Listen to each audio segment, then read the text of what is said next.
ಜೊತೆ ಜೊತೆಯಾಗಿ ಬಳಸುವುದೇ ಜೋಡಿ ನುಡಿ. ಕಸ ಕಡ್ಡಿ, ಗಿಡ ಮರ, ರಣ ಕರು, ಸದ್ದು ಗದ್ದಲ, ಗಿಡ ಗಂಟೆ,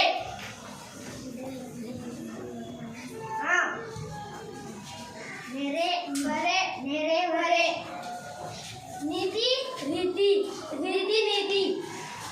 ಅಕ್ಕ ಪಕ್ಕ, ಅವಳಿ ಜವಳಿ,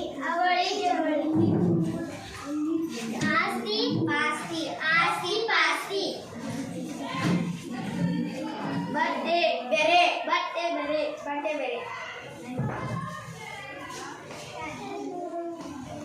ಆಟೋ ಪಾಠ, ಬಟ್ಟೆ ಬರೆ, ಹಾದಿ ಬೀದಿ, ಅಯ್ಯಪ್ಪ.